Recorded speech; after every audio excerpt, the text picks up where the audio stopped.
Bonjour tout le monde. Dieu bénisse tous ceux qui vont suivre cette vidéo.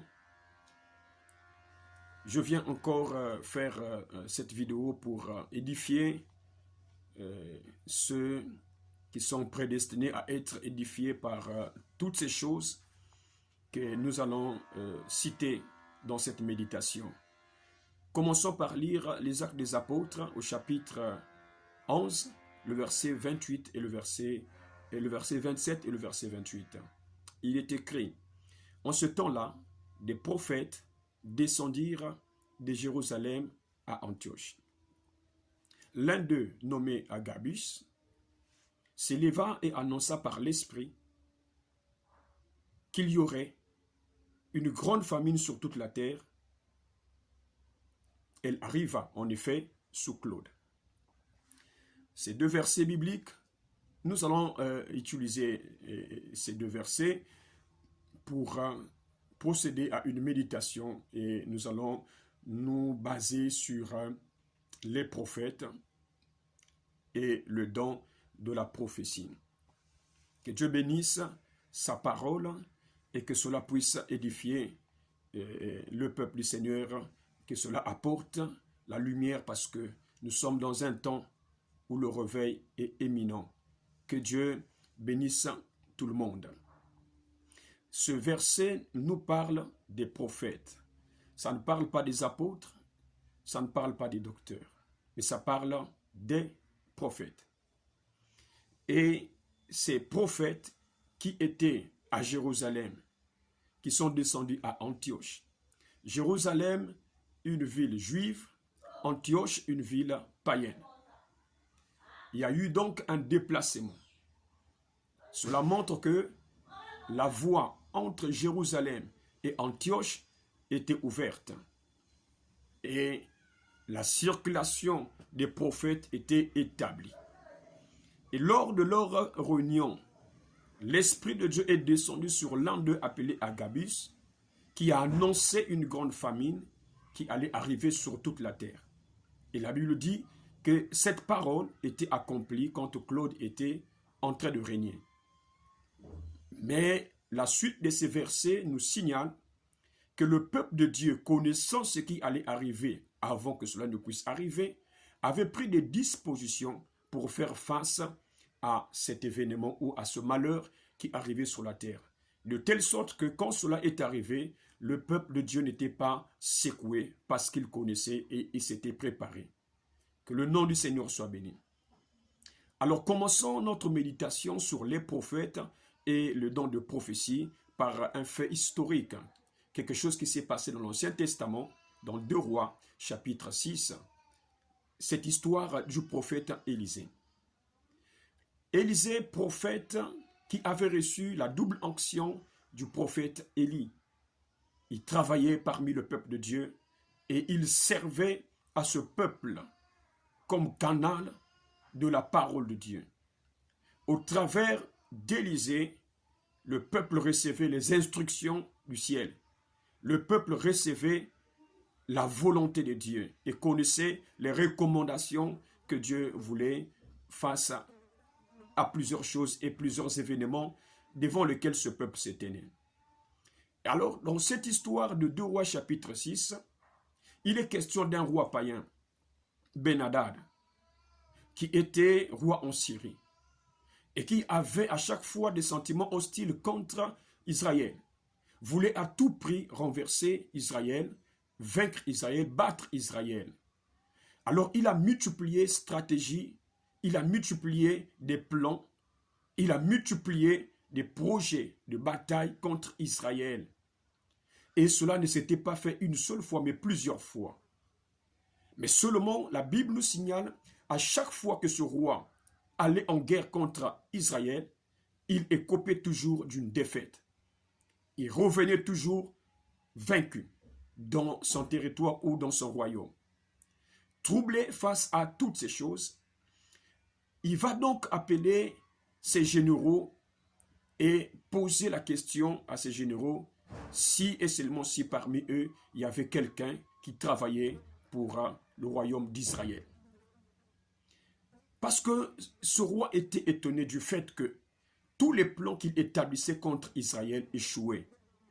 Toutes les stratégies de bataille qu'il élaborait, Israël contournait toujours ce que ce roi et son armée faisaient. Il était étonné. Il s'est dit, certainement qu'il y a quelqu'un d'ici qui informe la nation d'Israël. Voilà pourquoi, à chaque fois que nous prenons telle direction, ils sont déjà là pour nous contrecarrer et pour nous mettre dans un état de défaite. Ces généraux, après avoir écouté ce que le roi a dit, l'un d'eux va donc prendre la parole pour dire au roi, « Roi, parmi nous, il n'y a personne qui travaille pour le roi d'Israël. Mais, roi, sache-le que en Israël, il y a quelqu'un. Cet homme dit tout ce que tu établis ici comme plan, tes stratégies de bataille, même ce que tu dis dans ta chambre à coucher, ce prophète dit tout en public, là-bas en Samarie. » Face à cela, le roi de la Syrie va donc réaliser que l'unique manière pour lui de vaincre Israël, c'était d'abord d'arrêter cet homme, ce prophète. Si ce prophète n'était pas arrêté, il n'y avait pas moyen pour lui de vaincre la nation d'Israël. Parce qu'il a déjà essayé plusieurs fois de vaincre et de renverser la nation d'Israël. Il n'a pas pu. Et là, il venait donc de découvrir ce qui faisait la force d'Israël. C'était ce prophète qui était parmi eux. Alors la Bible signale que le roi va donc déléguer une grande partie de son armée pour aller en guerre, non pas contre une armée adverse, non pas contre un royaume adverse, mais contre un prophète. Donc de là commence la guerre contre les prophètes. C'est une guerre ignorée par plusieurs personnes, mais cette guerre est réelle puisque cela se trouve écrit dans la parole de Dieu. Alors, il n'y a rien de nouveau sous le soleil. Ce qui est aujourd'hui a déjà été. Ce qui sera, c'est ce qui est. Ce que nous avons touché comme feu historique, nous prenons cela comme l'image des choses à venir. Ce que ce roi était en train de se dire devant ses généraux, ce que ce roi se disait dans sa pensée, c'est exactement la même chose que le diable s'est dit aujourd'hui parmi nous. Aujourd'hui, en ce temps où nous sommes en train de vivre. Ben-Hadad savait qu'il ne pouvait jamais vaincre Israël tant que ce prophète était là. Le diable également le sait. Il ne peut pas avoir du succès dans ses œuvres. Il ne peut pas renverser une église. Il ne peut pas renverser un chrétien. Il ne peut pas renverser ce monde. Il ne peut pas secouer les nations aussi longtemps qu'il y a un prophète ou qu'il y a aussi longtemps qu'il y a des prophètes, des gens qui ont un don capable de dévoiler ce que le diable fait, ce que le diable établit comme plan, un don capable de mettre à nu les œuvres secrètes du diable. C'est ce que Élisée était en train de faire. Quand il y avait un plan de combat contre Israël, l'Esprit de Dieu descendait, parlait à ce prophète, et ce prophète révélait ces choses en public. Et l'armée d'Israël, saisissant de ces révélations, prenait une bonne position qui le permettait de vaincre à chaque fois l'adversaire, quel que soit le lieu, quel que soit le temps. C'est donc une grâce. Voyez-vous même qu'un prophète ou des prophètes parmi le peuple de Dieu, c'est une grande grâce. C'est une grande bénédiction. C'est quelque chose qu'on ne peut remplacer avec rien. C'était donc là la volonté parfaite de Dieu, de mettre au milieu de son peuple des prophètes, pour que ces prophètes servent à ce peuple de canal de révélation, canal de lumière, et au travers de ces prophètes, les plans et les œuvres de l'adversaire étaient dévoilés. Mais réalisez, mes frères, regardez l'attitude de Ben-Hadad quand il a appris cela. Il n'a plus voulu combattre directement Israël, mais il commence par combattre ce prophète. C'est la même chose que le diable fait aujourd'hui. Le diable sait qu'il a longtemps essayé de renverser ce monde. Il a longtemps essayé de renverser les églises. Il a longtemps essayé de mettre à terre nos systèmes religieux. Il a longtemps essayé de mettre à terre la foi, l'évangile et beaucoup d'autres choses. Il a essayé de mettre à chaque fois à terre certaines familles. Il a essayé par voies et moyens. Le diable a écopé plusieurs défaites, comme Ben-Hadad. Et il a aussi compris la cause même de ces défaites. Il a aussi changé sa stratégie de bataille. Il ne combat plus l'Église directement. Il ne combat plus la terre directement. Il ne combat plus nos nations, nos églises directement. Mais il commence d'abord à combattre les prophètes. Parce qu'il s'est dit, si je n'arrive pas à mettre la main sur les prophètes, je n'arriverai pas à vaincre. Je n'arriverai pas à atteindre mes objectifs. Et la guerre contre les prophètes était hier. Et cette guerre continue aujourd'hui. Le diable et son monde détruisent et combattent partout où ils constatent la présence d'un homme qui possède un don de prophétie capable de mettre à nu leurs œuvres. Cette haine contre ceux que nous appelons prophètes, je ne parle pas des prophètes de ministère, mais je parle des prophètes de don. Ceux qui ont reçu ce don sont des bénédictions pour nos villes, pour nos nations, pour nos églises, pour nos familles. Parce qu'au travers d'eux, nous pouvons connaître les choses qui viennent, les choses qui sont cachées. Et ils peuvent mettre le peuple de Dieu dans un état d'avertissement et mettre le peuple de Dieu dans une position où le malheur ne l'atteindra pas. Parce que ces dons sont des bénédictions pour le peuple de Dieu. Ce n'est pas notre volonté, mais c'est la volonté de Dieu. C'est Dieu qui a voulu que les choses se passent de cette manière. Alors, regardons ce qui se passe aujourd'hui. Nous constatons que le diable est tellement avancé dans ses œuvres sur la terre. Nous remarquons aussi que l'Église est surprise par les événements qui arrivent. Beaucoup de faits sur la terre actuellement nous amènent à dire certainement qu'il n'y a plus ces prophètes. Ces prophètes qui étaient autrefois, ces prophètes de la taille d'Élisée, ces prophètes de la taille d'Agabus qui pouvaient montrer à l'Église les choses à venir. Le diable nous a laissé des bons enseignants de la parole. Ils enseignent la parole à gauche et à droite, les gens se réjouissent. Le diable nous a laissé des hommes de Dieu charismatiques, délivrance ici, guérison, miracle ici et autre chose. Le diable nous a laissé des bienfaiteurs, des gens qui font des dons aux pauvres, des dons aux orphelins, des gens qui font des dons aux veuves, des gens qui soutiennent l'Église, qui baptisent les églises et autres. Le diable nous a laissé toutes ces personnes. Le diable nous a laissé même ceux-là qui prient, qui intercèdent. Mais le diable sait que ce ne sont pas ces personnes qui dérangent son royaume.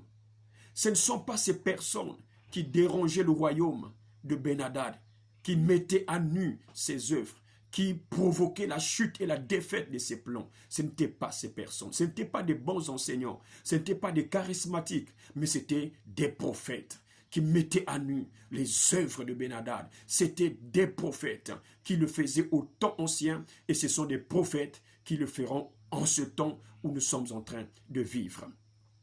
Le diable a eu de la haine contre ces personnes qui détenaient ces dons et il les a détruits. Il a détruit plusieurs personnes. Et aujourd'hui, il y a un silence dans nos églises.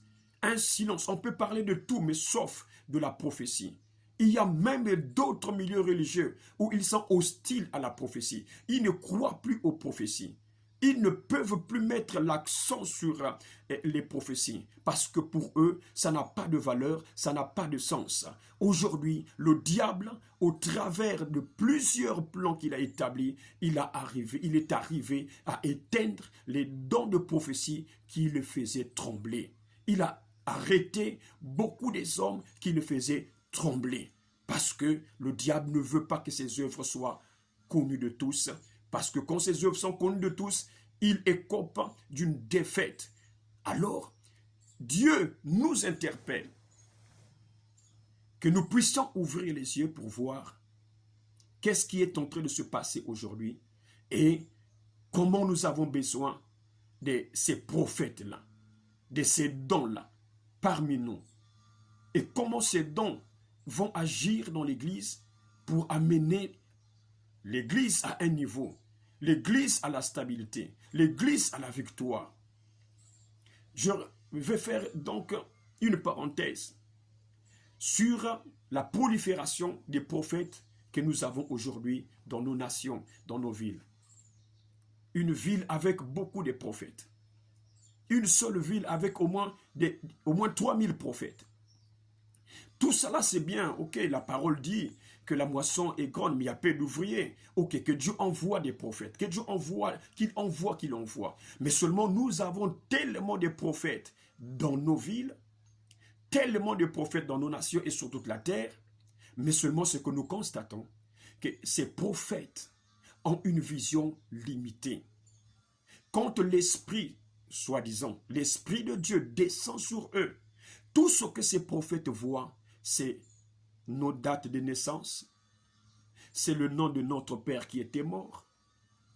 Tout ce qu'ils voient, ces prophètes-là, c'est que dans le village, il y a un arbre, et dans cet arbre-là, il y a ton nom dedans, et le prophète fait un voyage astral, il va délivrer, il revient. Les gens acclament.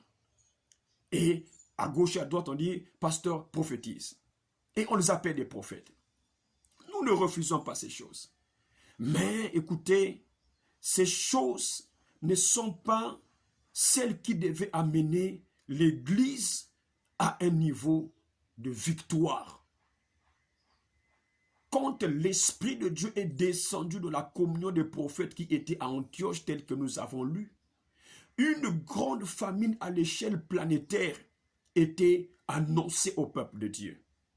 Pourquoi l'Esprit de Dieu aujourd'hui, quand il descend dans ces prophètes que nous avons, ne voit que nos noms, ne voit que nos maladies, ne voit que nos problèmes professionnels, ne voit que nos problèmes de mariage et tout. Pourquoi l'Esprit de Dieu a restreint son œuvre rien que sur ces choses qui ne peuvent pas amener l'Église à un niveau de victoire comme je l'ai dit.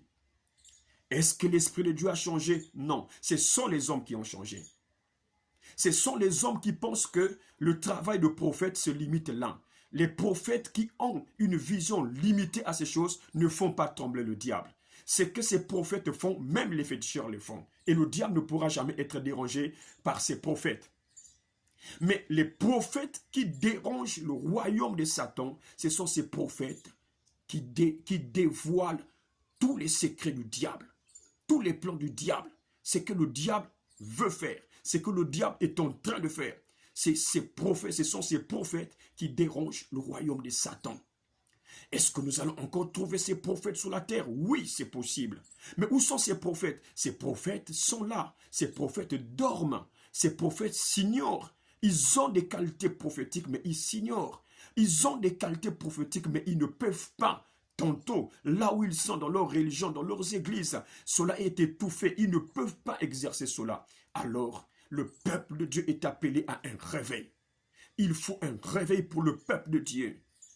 Maintenant, l'Église a besoin de beaucoup de lumière. Regardez les événements qui se passent sur la terre. Nous sommes surpris. L'Église tâtonne. L'Église ne sait pas à quel sens se vouer. Il ne sait pas quelle position faut-il prendre face à tel événement. Mais si les prophètes pouvaient s'exprimer, si les prophètes pouvaient libérer la volonté de Dieu, les instructions du Seigneur, l'Église entière saura ce qu'il faut faire. Mais aujourd'hui, le diable a pu éteindre ses voix. Il a pu éteindre ses dons de prophétie. Il a pu arrêter cela dans plusieurs endroits. Mais c'est le temps de se réveiller. C'est le temps d'enlever toutes ces charges qui alourdissent les corps, toutes les charges qui empêchent ces dons de sortir et de se manifester. Ces dons doivent travailler. réveillons-nous, laissons ces dons travailler parce que ces dons vont aider plusieurs personnes. Ces dons peuvent aider des nations, des villes et autres choses. C'est possible que ces dons travaillent. Mais écoutez, certaines personnes s'étonnent aujourd'hui. Hier, il avait des dons. Hier, ils avaient des prophéties. Hier, ils avaient des visions. Hier, ils avaient des songes. Hier, ils avaient des voix, des paroles de connaissance qui les révélaient des choses à venir, qui les révélaient des guerres, qui les révélaient des famines, qui les révélaient des tremblements de terre, qui révélaient des choses qui allaient secouer les églises, qui révélaient des choses qui allaient secouer les chrétiens de tel endroit à un autre. Mais ils sont aujourd'hui dans les interrogations. Où sont parties ces choses? Ces choses ne sont pas allées loin de vous. Ces choses se trouvent en vous. Mais le diable a eu peur de vous. Il vous a bloqué. Il a étouffé ces choses. Mais avec un réveil dans la prière, ces choses peuvent encore sortir. Et Dieu pourra se servir de ces choses pour éclairer son peuple. Nous devons donc comprendre, il y a eu tellement de la distraction au niveau de la prophétie. Les bishops et ces pasteurs qui passent à la télé et autres, qui sont assis sur le commerce ecclésiastique, nous ont amené des visions et des prophéties qui ne sont que distractions dans l'Église de Dieu. L'Église ne peut pas prendre une position par rapport à ces prophéties qui se limitent sur les noms des gens et autres. L'Église a besoin des prophètes de la taille d'Agabus qui peuvent annoncer au peuple de Dieu le secret de Dieu, qui dévoilent les secrets du diable, de telle sorte que le diable ne perd pas dans le succès et qu'il n'atteigne pas ses objectifs. Toi qui m'entends, peut-être que c'est toi qui as cette qualité prophétique. Alors c'est le temps de se réveiller. Cela ne revient pas seulement aux pasteurs. Cela ne revient pas seulement aux docteurs, aux apôtres, aux prophètes de ministère de développer ces qualités prophétiques. Mais chaque enfant de Dieu qui a une communion avec Dieu peut développer une qualité prophétique. Que le Seigneur, notre Dieu, vous bénisse richement.